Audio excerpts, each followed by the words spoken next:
Malayalam industry, যে Malayalam industry নিয়ে আমি অনেকবার অনেকভাবে বলেছি যে এই একটা ইন্ডাস্ট্রি যেখানে তারা পিওর শুদ্ধ গল্পগুলোকে বেছে নিয়ে সিনেমা তৈরি করে বা একটি কন্টেন্ট তৈরি করে।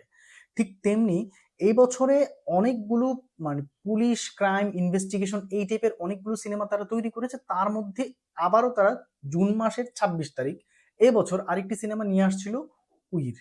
সিনেমাটির নাম একটু ডিফারেন্ট উইর হলেও ভাই ধামাকাদার সিনেমা। হ্যালো বন্ধুরা, ফিল্মের ফেরিওয়াল আরেকটি ভিডিও নিয়ে আপনাদের পাশে হাজির হয়ে গেছি। আজকে আমরা রিভিউ করতে যাচ্ছি উইর সিনেমা নিয়ে। রিভিউ বলতে গেলে আমার পার্সোনাল ওপিনিয়ন।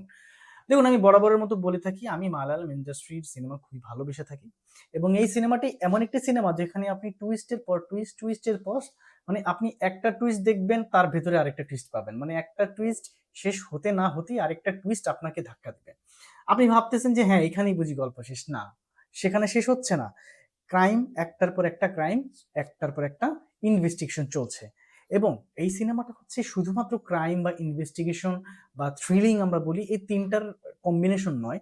এখানে একটি চমৎকার ইমোশনাল জার্নি রয়েছে, এবং সেটা শেষ মুহূর্ত পর্যন্ত ক্যারি করে নিয়ে যায়। এখানে যে নায়ক রোশন ম্যাথিউ, তার পারফরমেন্স টপনস লেভেলের ছিল। তার পারফরমেন্সের বলেই এত মানে এই সিনেমাটার বা এই কন্টেন্টটার প্রাণ ফিরে পায়। সো রোশন ম্যাথিউ দারুণ অভিনয় করেছে। অ্যাকচুয়ালি এখানে নায়িকার তেমন কোনো ভূমিকা ছিল না, নাম ভূমিকায় ছিলেন রোশনের স্ত্রী। বাট পুরো সিনেমাটার জার্নিটা ছিল পুলিশি জার্নি, এবং একটা খুনকে কেন্দ্র করে। আমি যদি গল্পটাকে সংক্ষেপে বলি, একটা খুন হয়, যেই একটা মেয়ের খুন হয় অ্যাকচুয়ালি। সেই মেয়েটার লাশটাকে কুয়ো থেকে বের করার পরে সেই লাশকে কেন্দ্র করে একেকবার এক একটা ফেসে দেখানো হচ্ছে। কখনো এটা মনে হচ্ছে সত্য, কখনো এটা মনে হচ্ছে সত্য না, কখনো ওইটা মনে হচ্ছে সত্য। এই সত্যের উদ্ঘাটন ৩ ভাবে বা ৩ স্টেজে গিয়ে ফাইনাল একটা সত্য চলে আসে। কিন্তু সেখানেও সিনেমা শেষ হয়নি।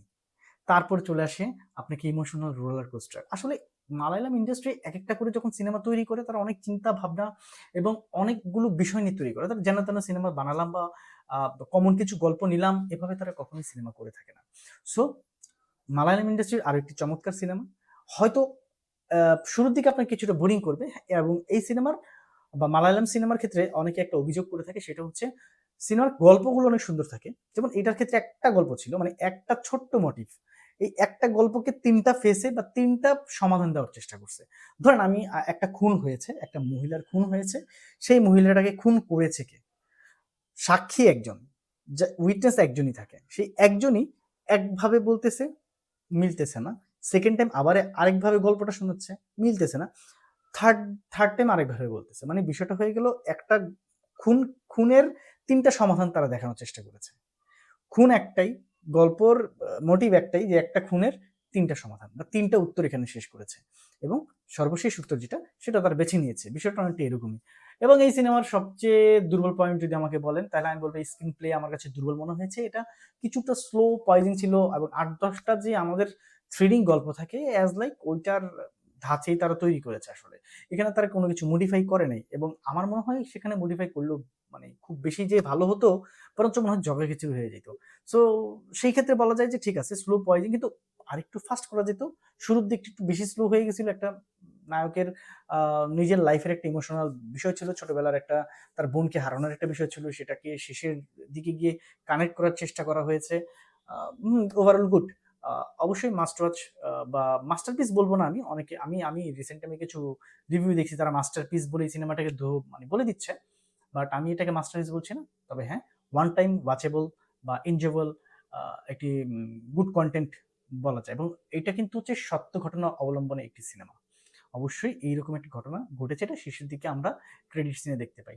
সো আপনাদের কেমন লাগলো যদি দেখে থাকেন অবশ্যই কমেন্ট বক্সে জানাবেন, অথবা যদি দেখে না থাকেন অবশ্যই, যদি আপনি ক্রাইম থ্রিল বা ইনভেস্টিগেশন পছন্দ করে থাকেন ঠান্ডা মাথায়, বা টুইস্ট পেতে ভালোবাসেন, টুইস্ট বা এই টাইপের সিনেমা পছন্দ করে থাকেন, তাহলে সিনেমাটা অবশ্যই আপনার জন্য।